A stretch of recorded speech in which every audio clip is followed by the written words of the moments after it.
Today on the CTV News at 5, extra manpower brought on to police Alberta highways this long weekend. Plus, water warning. Alberta Environment says there is too much E. coli in the Oldman River. And payday problems for over 100,000 Southern Alberta Service Credit Union members.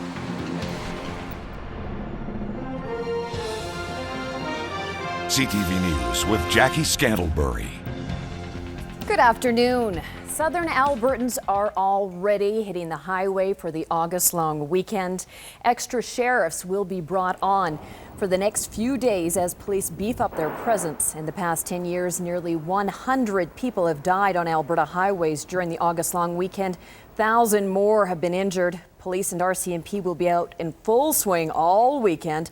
Lethbridge RCMP say traffic significantly increases on the long weekends, and so does drunk driving. The authorities plan to focus on preventing impaired driving this month through road stops, even bike patrol. There is a traffic safety calendar that we use, and while it's a guideline, it's kind of more what we focus on we focus on impaired driving all through the year, but there's sometimes we put a real special focus on it.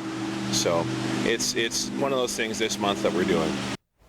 And it's natural with the long weekend that a lot of water activities will be taking place, but Alberta Environment is warning the public to stay out of the rivers, including Lethbridge's Oldman River. The recent flooding has resulted in a large amount of fecal matter being present in the river, and E. coli levels have exceeded beyond the guidelines for recreational use. Alberta Environment takes water samples on a weekly basis from 16 different testing sites in the southern region of the province, and these latest test results were from the week of July the 8th. We ask people to avoid the river bodies for recreational purposes. If they do come in contact with the water, just follow proper hygiene. Make sure you shower, really wash your fingernails, particularly if you're going to be handling food or drinking or anything like that. But it's best just to stay safe and to avoid the water bodies. Other sites, however, on the Bow and South Saskatchewan rivers are showing that bacteria levels have been decreasing there. It's been a wet start to the long weekend, and all of today's Canadian Junior Little League games were canceled because of the rain, and a rainfall warning remains in place for the southwestern corner of the province. Cardston, Fort Macleod, McGrath, Crow's Nest Pass, Pincher Creek, Waterton Lakes National Park, and communities in between could see anywhere from another 5 to 10 millimeters of rain overnight. And some good news about Kananaskis country just in time for the long weekend. All of the provincial parks are now open. The area was hit hard by the June flooding. Roads, bridges, and trails were washed out. But this weekend, about 70% of the campgrounds will be open. 80% of the hiking trails are good to use. We posted more details of what's open on our CTV Calgary website.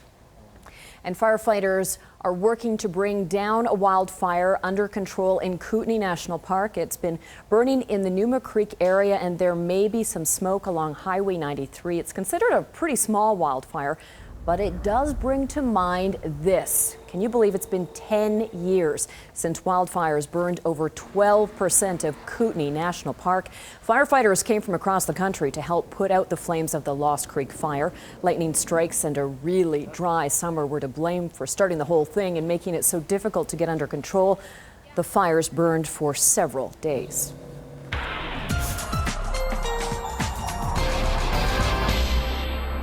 Okay, Dory, despite what Southern Albertans have seen today, you promise there is going to be some sun for the long weekend, right? Can I do sports today and let Dory! the sports guy do the weather? Yeah, no, it's not. It's not all that bad. Yeah, we're starting out wet tonight, wet tomorrow, off and on throughout the day. Sunday and Monday are actually looking not too bad. So we're saving, the second half of the weekend looks not bad. But I'll give you the details I've got. But talk to the sports guy. See if he'd like to do weather. Sure, Derek Bidwell doing weather. No problem with that. Okay. Well, a frustrating day for Service Credit Union members. A computer glitch meant up to 130,000 Southern Albertans didn't get paid today, or if they did, it may have been taken out of their accounts. Wade Benfeld, PR manager for the credit union, says a third party they had a processing problem. Some files in the banking system were run in air, while other files, they didn't run at all. Branches in at least 23 southern Alberta communities were impacted, including Lethbridge, Medicine Hat, Bow Island, CFB Suffield, Crow's Nest Pass, and Redcliffe. The credit union says they hope to have it rectified within the next couple of hours and have put emergency overdrafts in place to help union members. But in order for that to happen, affected members have to contact the member contact center either by phone or online. Well, you don't have to go very far these days to find a way to donate to flood relief. One of the biggest agencies collecting donations is the Red Cross. So far, it's collected over $30 million. The Red Cross spent $3 million for immediate flood relief. That's everything from costs in emergency shelters to cleanup supplies. But the Red Cross says it will quickly use all of that money in flood relief. We need all of that money, and in fact, we're counting on the fact that there may be more coming in. We know that we're going to be working on this response for the next 2 years at least, at minimum. A lot of focus is taking place at the Red Cross call center. People can call up and get an assessment and then get help with everything from rent to childcare. So far, Red Cross has handled 6,600 calls and given out $2.3 million in help. Well, with local businesses raising funds for flood relief efforts, many charities aren't getting a lot of attention lately, but that wasn't the case today for the YWCA's Harbour House. Royal LePage raised $4,500 for the women's shelter. Over the past couple of months, they've been selling raffle tickets, and today was the big draw for $5,000 and $3,000. All proceeds from the ticket sales go towards helping the shelter with their domestic violence services like crisis counseling and lodging. Harbour House requires up to $200,000 a year in fundraising efforts. This year we know charities are going to struggle with some of the, in getting some of the resources because so many people are giving, and rightfully so, to the victims of the flood. And so we're seeing Red Cross has, a lot of businesses are directing their funding that way. So to have Royal LePage standing strong beside the YWCA is a big show of support, and we greatly appreciate it. Up to 700 people live at Harbour House every year, and another 2,600 are given support through outreach services. Well, after years of serving the Lethbridge region, the Lethbridge County Airport will be no more. The Lethbridge County Council has decided to drop county from the name and will simply read Lethbridge Airport because the airport serves not only the county but also the city. A new logo has also been released, which means a rebranding budget has been put in place. Reeve Lauren Hickey says the name change is key to helping the airport expand their reaches to other airlines. We decided that we would change the name to the Lethbridge Airport, change the logo completely to be more aggressive for future marketing purposes and make sure that we're putting out the message that we're open for business and a viable airport.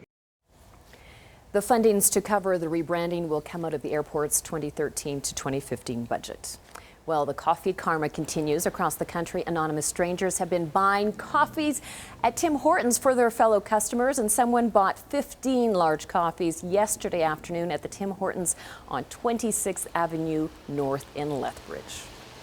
Canada's oldest powwow is celebrating 56 years this weekend on the Piikani First Nation. The powwow begins tonight with a grand entry at 7 p.m. Saturday and Sunday, the doors open at noon with the grand entry starting at 1 p.m.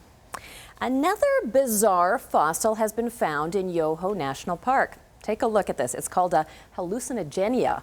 The spiny worm-like animal was found in the Burgess Shale, which has unveiled other bizarre marine animal fossils. The find is helping researchers learn more about the creature. This animation shows what the worm-like animal may have looked like and how it may have moved.